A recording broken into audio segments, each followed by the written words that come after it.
Hey, everybody. Hi. I am Jess. I'm Shasta. And we are the Chicks in Charge. And we are so excited to have a wonderful guest on our show today. She is a BDC mastermind, Martha Alvarado. And I'm going to go ahead and bring her in right now. Hey, Martha, how are you? Hi, everybody. How's everybody doing today? So good. How are you? Good. How are you? I'm doing great, enjoying my day off after I answer a few emails from work, but I'm still off, so it's good. I know the feeling. What do you do on your days off? What do you enjoy doing?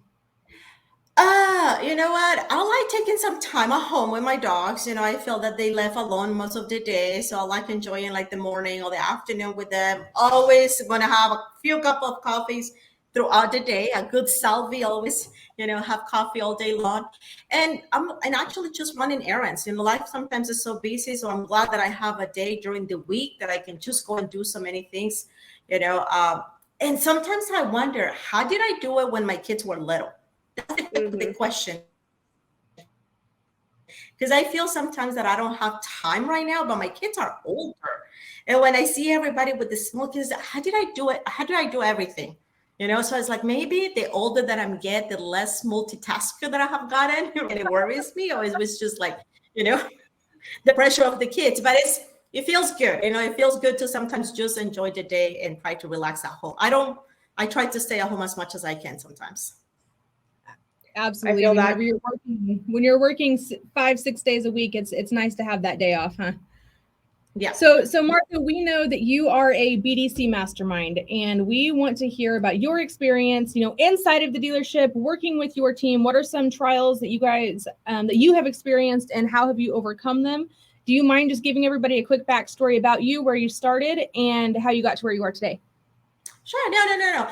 So I was a marketing manager, a telemarketing manager in a Spanish big location. And that's how I started on the phones. Then I moved into the dealership. They gave me a shot, as a BDC rep. And this is back in 2000 when nobody knew anything about BDCs. This was very new and nobody was really aware of CSI. I moved into a customer relation role, and that really gave me another perspective, because when I was there, I was working with every single department: body shop, finance, business office, technician. So I learned a lot of what's going on, and I learned why the customers were upset, and I learned how to help them out. So when I came back to be a BDC manager, I took on that role where I was going to make sure my reps were educated, because one of the challenges inside the dealership is we answer all the calls. When the receptionist sometimes doesn't really know what to do with the customer that is upset and nobody else is picking up the phone, they're like, send it to BDC, right? Because you need to relieve the phone lines. So from there, my approach has always been educate the BDRs as much as possible.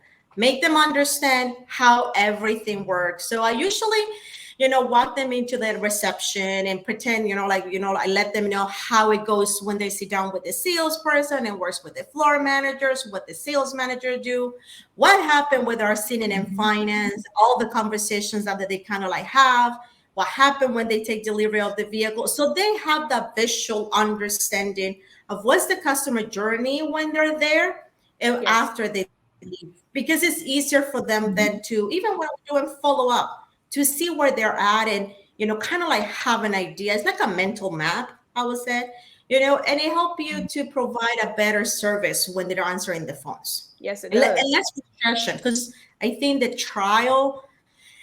the most difficult trial, it's the frustration that sometimes they go through, throughout the day, and not being able to find sometimes the right answers, and the help. Okay. And shaking it off after they hung up with the customer, moving on to the next one and not carrying that along. Yeah, that's so important. And we talked a lot about that yesterday in preparation for this, the mindset that matters of whoever is speaking to your customers in the first place, especially when you only have one of 5 senses on a phone call. And that's the sorry, I've got COVID brain right now. So the ability to hear what's going on. And so if the person on the other end of that, the agent, the salesperson, whoever that is on the other end of that call, in our case, the BDC, for you guys and us, that if that person is not on their A game, if that person is not feeling top notch, or if they just had a really horrible call before that, they're going to maybe not project that 100% and be awful to that next customer. But do you think they're going to be 100% on their A game? Probably not.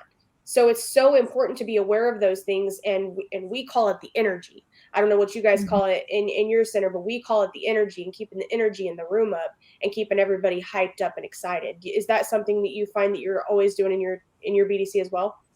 Yes, it's energy. And I emphasize a lot between my team that it's like, you know what, the energy inside our room, the energy inside us and the ones that we project is very important. And sometimes it's hard because you're going to have personal issues sometimes that you're dealing with. And then you add up, everything that is going on inside the dealership, because it is busy. It's not all, it's fun. It's, sometimes we try to make sure it goes, as quick and fun as possible, but there is a lot of stress because all of us have a pressure, right? We want to perform and develop the business for the dealership. And on that, you're going to have the customers. And like you said, you don't sometimes project that 100% to the next customer. You hold a little bit, but how many customers sometimes a day you have to face that? So eventually, sometimes it's just keep piling up, and it's working on different ways where you let them understand, okay, let it all go. Because if you don't, it's just going to bottle up and you're just going to lose it. At the end, we're humans, and we have feelings as well. Yeah. How important is it to have the buy-in from, not just the top down, but the sides around too, from the sales team, the service team? If you have somebody that's a service advisor or a salesperson, how quickly can somebody who one of them is having a bad day impact your BDC, your agents, and affect that energy in the room? Automatically, sometimes when their energy is negative, they're not going to see a certain situation in a more broad spectrum, and then they're going to maybe just jump on the conclusion and call and blame the BDRs for something that maybe was not completely their fault, because sometimes we have to we have flaws, right? And we need to learn, and we need to bring them up. And I always tell them, if we're not aware of something that is being done the wrong way, or something that needs to get improved, there will be no way of teaching or coaching the persons. But you take on that negativity, and then it spreads, because if they're frustrated, they're rude to one of the BDRs or anybody else around, then they go back and spread the negativity, and the problem doesn't get fixed. Yeah, it's a cancer. Exactly. So Martha, I think that I want to piggyback off that for a second, because we know very well that one of the biggest rivalries in a dealership is the sales versus BDC. So how do you combat that within the store? I think I'm being very blessed, I will say, that I have worked at BDC departments where their relationship with our sales departments have been really good. So I hear in the industry this going around, and I see the posts, and I'm sometimes I don't really, it's not that I don't understand it, but I see where it can happen. And it boils down to culture, it boils down to culture. Just to give you a quick example, we develop a hybrid department, BDC internet department at our dealership right now. Right when COVID hit. And most of our salesperson have been there for a very long time. So they buy into this culture. They understand, hey, we work together. We work hand to hand, Yep. We're 100%. We depend on each other. And the chemistry is really good.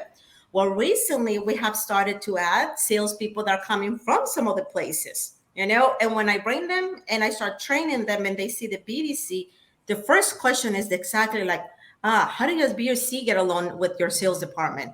On my dealership, we didn't like them. In my dealership, I didn't get along. So I just start asking them the reasons why. It's why? It goes well, they will steal my leads, or they will do this. So it's culture, it's process. You have to have very clear and defined processes, and you have to also have accountability. And you cannot just defend 100% your BDRs. You have to make them, take responsibility when they have done the wrong thing. Because one of the things that I tell my BDRs, we're sitting over here where there is AC while the guys are outside at 100 degrees. So we need to make sure that we help them. We're not here to block their journey. We're here to improve them. And same thing with the BDRs, with the salespeople. So I also try to like bring them and like have them like that little bit of experience where they're like, okay, come inside, sit inside the BDC, see what it is, been taking all of these calls, you know, and sometimes they go like, oh God, it's like, I don't know how you can handle all of that, you know, like I can barely do my 10 phone calls, right, that they have on their task. So I don't know day in and day out. Right. Exactly. So it's culture, you know, it's culture, process, and accountability.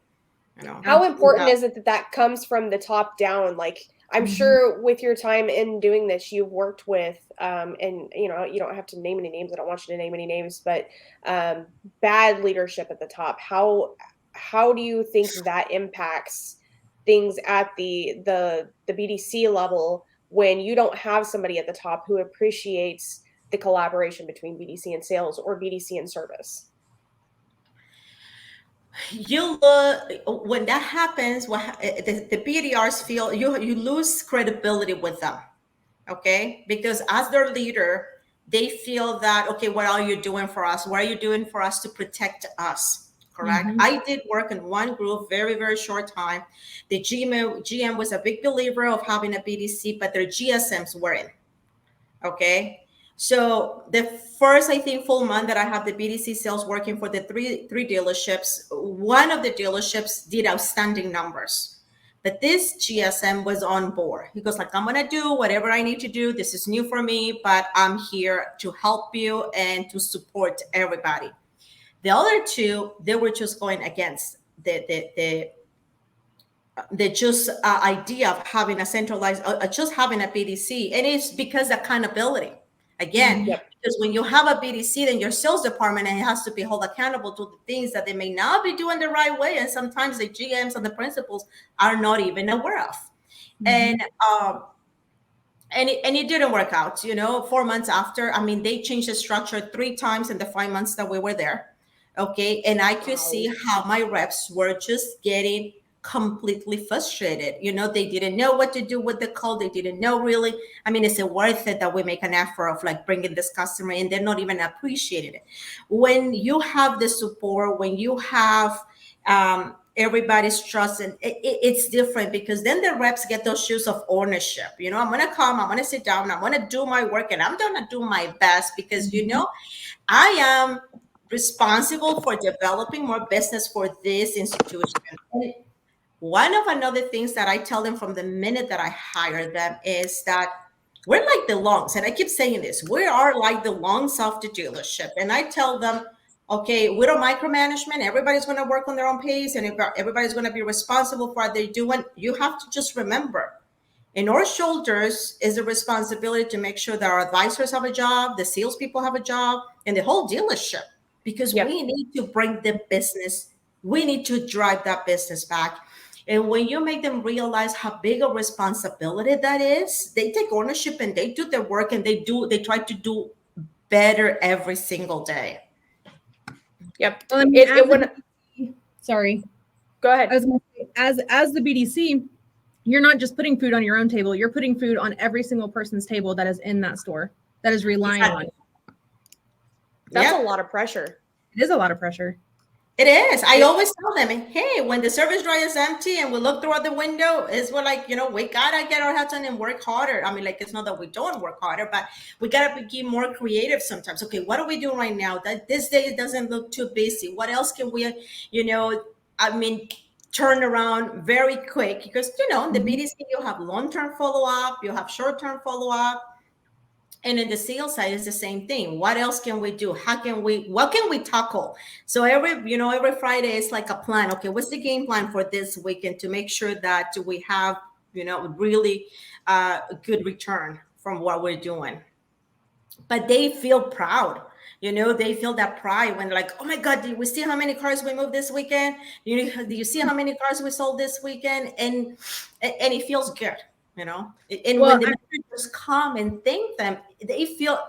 I remember a while ago, one of them, my GSM, sent an email thanking the BDC team for their job over the weekend. One of my reps kept that email, printed it out, and kept it on his desk. He was so amazed that they have said thank you to us. And I was like, wow, if they will only understand a little action like that, how much it means sometimes for the BDRs. Not for me, I mean, not for us. It's different. We're different, it's for us. Those little things. Yeah, and that appreciation goes such a long way for them. It always goes back to that mindset, that energy, and their temperature, their mental temperature, and just giving them, that attaboy when they did a good job, which, and I struggle with it sometimes too. Why am I going to tell them they're doing a good job when all they're doing is their job? And it's the mentality. When you sit and listen to that phone ring all day long, or when you're texting over and over and over again all day long, or sending an email over and over and over again, that beats your mental capacity down, and it's so monotonous. And so any small thing to disrupt that flow and say, hey, I'm doing a good job. Okay, I'm gonna keep doing what I'm doing then. And it's a huge help for them. And I'm sure you see the same thing. And you mentioned something really good that is important for those leading the teams to keep in mind. And I'm not talking about the top, the GSM, the principal. No, I'm talking about us, like a BDC director or manager, is that sometimes where we're sitting over there, right, we're listening to the phone calls and we wanted to catch, switch the words and say this, right? This is a better way of overcoming that objection. And I've been caught up, where my reps are like, well, you keep telling me everything that I do wrong, but you never tell me when I do something right. And I'm like, oops, my bad. Do it a lot. Yeah, my bad, And I tell them, hey, when you see me doing something that you guys feel that I should improve, just come and tell me, because I may just be rolling throughout the day and completely get on my, right on my role and forget about it. It's very important that we keep it present. We keep aware of that, because we influence them as well. Well, absolutely. Go ahead. We have a lag. And it just reminds me of Fred and Lou's thing. There's always room for improvement, no matter who you are or what you do. And as leaders, all of us are going to screw up. We're all going to forget sometimes to give kudos where kudos is due, or to show that appreciation whenever we should. And I think that we're really grateful, because we do have a really great team that understands that we're always running around with our head cut off most of the time. But we also know when to stop and show our appreciation. And we do fun spiffs and little things throughout the month, like Agent of the Month and stuff like that, to help keep up that morale as well. But I agree with you 100%. It's so important that your team knows that they have that open line of communication and that open door policy, and that they can and will feel comfortable coming to you saying, hey, you haven't told me I'm doing a good job lately. Is there something that I'm not doing right? Is there something else that I need to be doing? And then that is our reminder. And it's really important to have a team that, as much as we as leaders know they need appreciation, but they also show us grace as leaders whenever they don't get it as often as they should. Well, I think I think to feed on that too, the reason why, and not to ever make excuses, because it's not okay, but the reason why we're always in that looking for what's wrong is we're trying to catch ourselves before a sales manager, a general manager, anybody else can catch us doing something wrong. We want to catch it first. We want to correct it as it happens. And so we're always looking for, did we mess up here? Did we mess up there? And we forget to look for when we get it right. We overlook those times, and it's like, okay, there's nothing wrong here, move along. But that was a great opportunity to say, hey, look at this email that Joey sent. Look how phenomenal it is. I want everybody to take a look at this and see, what your favorite part of this is, what the most engaging part of it was for you, and use that as a learning opportunity for the rest of your team. And because if you're doing it in front of the rest of the team, then the rest of the team is seeing when you're elevating Joey, just using this name as an example. Yeah. True. So I like to keep that positive attitude, and I like to make it very real and make everybody understand we all here. I say I'm part of a team. I said, maybe I'm the one that has the more experience. I'm the leader, but at the end of the day, we all going to learn something new every day. Because that's another thing that I try to okay, what is that new thing that we learned today? Because I stop them. On the spot. If there is a question on our service side, something that we didn't know, I just stop the whole team and then regroup and say, hey, we just find this out, and this is what we need to do. And I encourage them when they do the same, when they find something, hey, I have some insights on something that we didn't know. And I go, okay, let's go ahead and share it, and let's all learn about it. So it gives them the opportunity. And I always tell them, I'm here to help you become a mini me, like a second me. I said, like, I want the day that if anything happened, I said, any of you guys can step on my shoes. So I'm like to share everything, like how we do it, why we do it. And that's another important thing. Just it's very important. I let our other managers know that it's very important that we give them an understanding of why we're doing things in a certain way. Yes. Why 100%. is this process so important? What will be the impact of not following the process, or what will be the benefit of actually sticking to the process in a certain way while you still give them their own personality? Like I train them on like on scripts, but I train them more on like on their understanding overall of what the purpose of each call. And then I say you have to put your own heart and feelings and personality. And also have them see that whenever we coach, whenever we train, it's sometimes not just because they're doing something wrong, but it's because we want to improve their income. So this is how we're going to be able to help you make more money at the end of the road. And, I think I try to have like a training session like every Friday, but I try to make sure that it's not just about work. It's also about life. It's about life. It's about how becoming better, how to feel confident, how to love each other, how to love ourselves, how to what to even do if we're feeling depressed. Because it's like sometimes you never know when someone may be going down on that road and you bring that type of an insight at the right moment. And I have had those situations when they told me, whatever we talk and whatever we discuss, I really needed to hear that at that moment. It doesn't have to be just about the business. You have to help them. You have to coach them through life. I spend so much time with my BDRs. It's over 9 hours sometimes, and I want to make sure that at least I give something little, to make them be a better human at the end of the day. I want to read this comment out loud so we can see the comments, the viewers can see the comments, but when we upload this to the podcast, the people on there won't be able to see them. So I want to read some of these out loud. Robin Wilson says, when we coach for BDC bootcamp, we hear some teams be so scripted that it sounds like they are reading it. The script is a guideline, but Martha is correct. We need personality in there. We are humans, and that is the whole point of the BDC, is to add that caring touch before they come into the dealership. And again, we only have one of 5 senses. When we have them on the phone, we have one. And your biggest selling point on that call is going to be your inflection and your tone of voice. And it's so important that it has to be exactly where it is. Because I guarantee you, if you're reading off a script and you're just looking down and you just want to say, today is Wednesday, June 28th. It looks like it's 2:25. I'm just looking at my phone. So I was just trying to use an example, but they're going to know. They're going to know when you're scripted.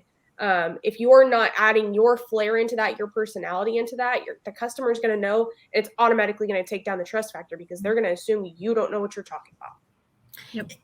And nowadays, I feel that something else that we have to, be aware of is the same thing when you text them, when you email them.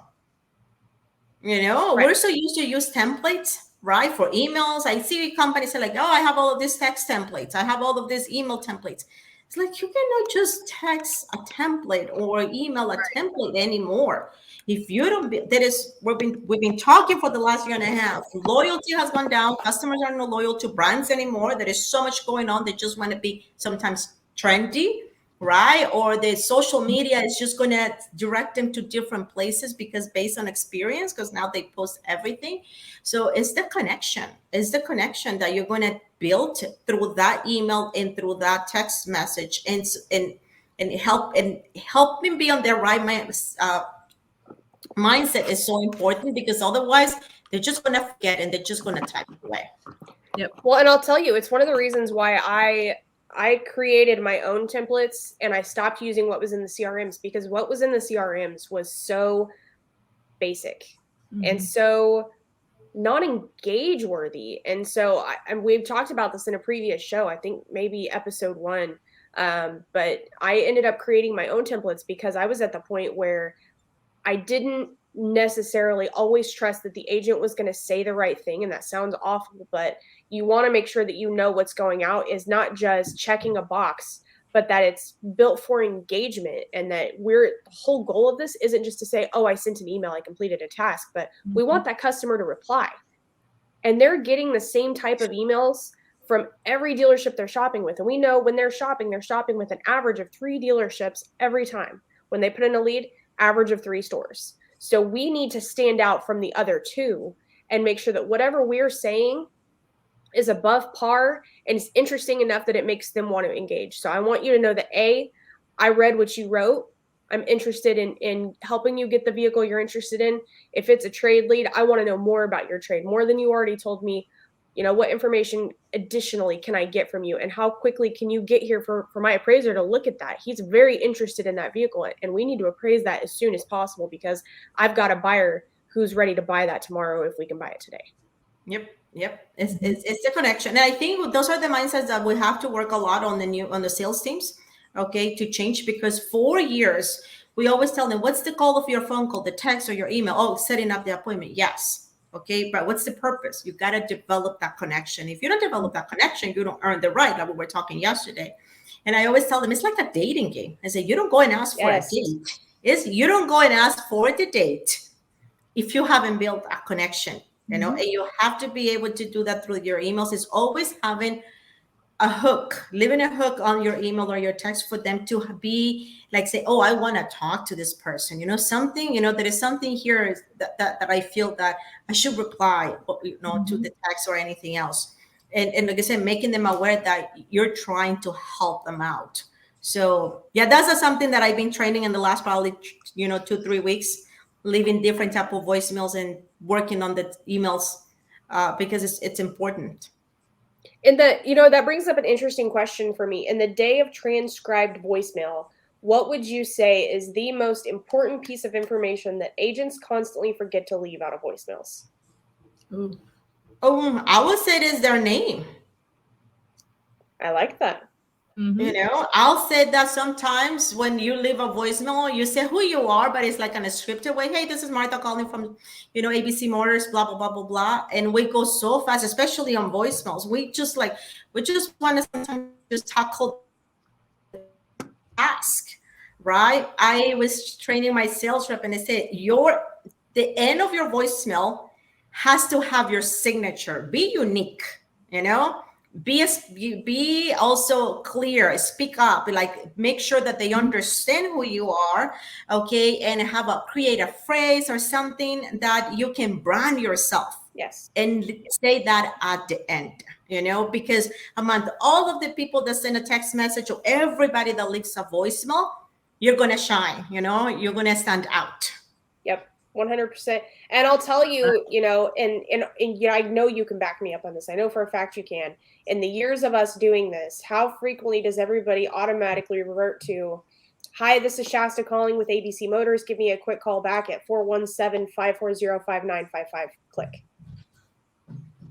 They really quick. Oh, sorry. Hi, I told you he was going to show up. I'm amazed mine hasn't. I don't know where he is. But you have to A, tell them why you're calling. B, give them a reason to call you back. Hi, this is me. Call me back. I'm not going to call you back. Who are you? What do you want? Yeah, it's the hook. That's what I said. Like I was telling you, you have to create a hook. What's the reason that this person is calling me, right? So let me give them a call back. But that hook has to serve them a purpose, So your phrase, whatever you're saying, it has to make them feel that you're there to help them resolve a situation, okay? This a little bit, okay, what do I calling me back? Yep. I love that. Well, guys, it's about time to wrap up. Martha, can you tell the audience if anybody wanted to get a hold of you or had any additional questions for you, where can they reach you at? Oh, you can reach me. Send me a message, through Facebook. My information is also in LinkedIn. My email address. Okay. I think all of my phone numbers are there. So I'm here. I love to help everybody. I love to share, what I'm doing, and what it's working and what it's not working too. Right. To save some time and headaches. So feel free to reach out to me. It will be my pleasure. We have absolutely enjoyed having you on the show. We are so thankful that you came on the show and even were willing to. So thank you so much, Martha, for joining us. And I think that now we're going to go ahead and wrap up. So in a world where you can be anything, be kind. Whenever you go out into the world this week, remember to light it up. We've been the Chicks in Charge, and I am Jess. I'm Shasta. And remember to light it up, guys. Have a great day. Bye-bye, guys.